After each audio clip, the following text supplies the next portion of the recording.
Hello everybody, welcome back to another video on the channel, Mr. Loons, and today I'm doing Game Week 31 predictions of the Barclays Premier League, and I'm going to be starting off on the 15th of April. It's going to be Aston Villa versus Newcastle United, and Newcastle United are my favourite club. It's at Villa Park, and I'm going for a 1-1 draw. Newcastle United, the last 5 games, have won all of them, and are doing absolutely fantastic, even without Miguel Almiron, who has picked up a 4-week injury, and Jacob Murphy is doing fantastic as well in replacement for him.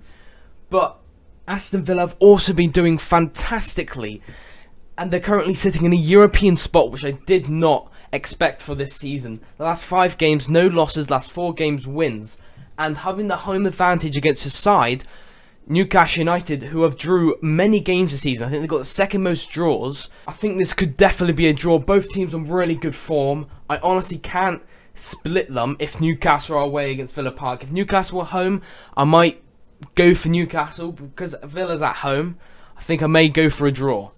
Moving on to the next game, it's Southampton versus Crystal Palace. Southampton are at home, and I'm going to say 2-1 to Crystal Palace. Last 2 games, Palace, ever since they appointed Roy Hodgson as new manager, they've won 2-1 against Leicester City and 5-1 against Leeds United, which is superb. And against last place Southampton, 2 points in the last 5 games.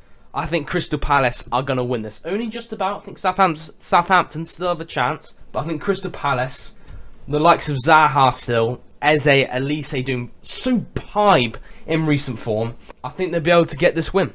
Moving on to the next game, it's Everton versus Fulham at Goodison Park. 1-0 to Everton. Everton have a decent defence, but the attack is terrible, so it's definitely going to be low scoring. But Fulham does have a decent attack with Alexander Mitrovic, but I believe he's still suspended. And Fulham, the last 4 games, have lost all of them. And if they lose this will be their 5th game in a row. And with Sean Dyche as the Everton manager, and with their good defence, Sean Dyche coming in, making the team better, especially at Goodison Park, I think this is favouriting Everton. So, 1-0. Moving on to the next game, it's Tottenham Hotspur versus Bournemouth, and I'm going 3-1 to Spurs. Last time these two teams faced this season, Bournemouth were ahead at the Vitality Stadium, but Spurs just about got back at it. But Spurs did get a really good win against Brighton. Only just about, in my opinion, Brighton did deserve it, but they got the win nonetheless. Home against Bournemouth, who've got 9 points in the last 5 games, which is pretty decent. So Bournemouth could get an away point here. I think it's definitely possible. But Spurs at home, they are fighting so hard with Harry Kane and Heung-min Son. I cannot see them losing this game, but they have to get 3 points if they want to hit top 4. So 3-1. Moving on to the next game, Wolverhampton Wanderers at the Molineux Stadium versus Brentford. I'm going 1-1. Another 1-1 draw. Like usual, I always predict 1-1s. And Brentford have the most draws in the Premier League with 13. They're going away against Wolves. To be honest, Brentford, last game they lost 2-1 to Newcastle United. Just about. They did take the lead, but then they trailed behind 2-1 against Newcastle United. Going away at the Molineux Stadium against Wolves, who, again, a relegation battle side. Going against Brentford, who were good, were on good form, but now the last 4 games, I think they're without a win. And the fact that Brentford always draw, I think Wolves can definitely get something in this game. It'll be a point, just about, close game. Moving on to the next game, it's Chelsea at Stamford Bridge facing Brighton. I think it's going to be 2-1 to Brighton.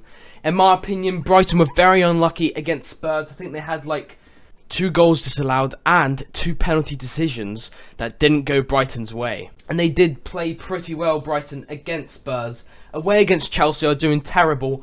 And also, Frank Lampard was appointed Chelsea's manager, and his first game he lost to Wolverhampton Wanderers, who are in a relegation tussle. So that doesn't really fill me with confidence that Chelsea are going to get anything against Brighton, who have done much better than them this season, Brighton. So it definitely favours Brighton to win this game. Moving on to the next game, it's Manchester City at the Etihad Stadium facing Leicester City. And I'm going 3-1 to Manchester City. Manchester City playing absolutely fantastic. Kevin De Bruyne playing superb. Erling Haaland, absolute beast. Those 2 players are on massive form, doing fantastic. Leicester City are in the relegation zone. Can't pick up 3 points at all in the last like 5, 6, 7 games. They're not doing very well. They're in a relegation zone. But after Brendan Rodgers leaving, Leicester have appointed Dean Smith as their new manager, which you never know, he could turn things around. But away against Manchester City on his first game, I don't think he could do it. So 3-1 to City. Moving on to the next game, and it's actually a whole new day as well. It's the 16th of April. It's West Ham at home against Arsenal. In a London derby, I'm going 3-1 to Arsenal. Arsenal did draw against Liverpool 2-2, which is fine. At least it's not as bad as losing 7-0 against Liverpool as Man United did. And they were on exceptional form. I think they won like 8 in a row before facing Liverpool, or maybe 7 in a row, I can't quite remember. But away against West Ham, I think they're going to have to pick up 3 points here if they want to continue trying to head for the title. They're going to have to win this game because West Ham are also quite low down on the table.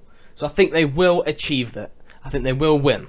Moving on to the next game, it's Nottingham Forest at their home stadium against Manchester United. I'm going 2-2. Yes, Nottingham Forest at home have been sensational, but really recently they aren't playing well altogether. They're in a relegation zone. I don't think they're getting a win, but because of the home, I think they can hold on to a 2-2 draw against Manchester United. Because Man United, they have gotten back in form with a couple of wins, but they did recently lose to Newcastle. They did lose against Liverpool 7-0. And they have drew against teams like Leeds United in that relegation battle, especially if Nottingham Forest can pull up some crazy results like they did win against Liverpool once. So things can happen, and I think it will. At home, it will just about keep them in this game. Moving on to the next game, it is also another whole new day. It's the 17th of April. It's Leeds United at Ellen Road facing Liverpool. 2-1 to Liverpool. Liverpool got a really good point against Arsenal, top of the league. And I think they're going to be able to get a win against Leeds United, even at Ellen Road. I think Leeds United will play fantastic this game. Don't get me wrong. They are a great side, but losing 5-1 to Crystal Palace isn't what you want to do. In the first half an hour, they were actually, Leeds United, doing pretty well. But it all flopped for the rest of the game. They lost at 5-1. Not good enough. At Ellen Road, I think there definitely could be a point, definitely could be a win. I think this is quite an unpredictable game, because Liverpool are very unpredictable. But after getting a 2-2 draw against Arsenal and Leeds United in a relegation battle losing 5-1, I think Liverpool does increase their chances of winning this game. Just before I end today's video, I have done the predictions from the last couple of weeks, but haven't made a video on it because I forgot. But overall, I'm currently sitting on 168 points out of 594 points. And that will be the end of my video. Hopefully you can like and subscribe, and always remember to turn on notifications so you don't miss one of my fantastic YouTube videos. I'll see you next time. To the pip now.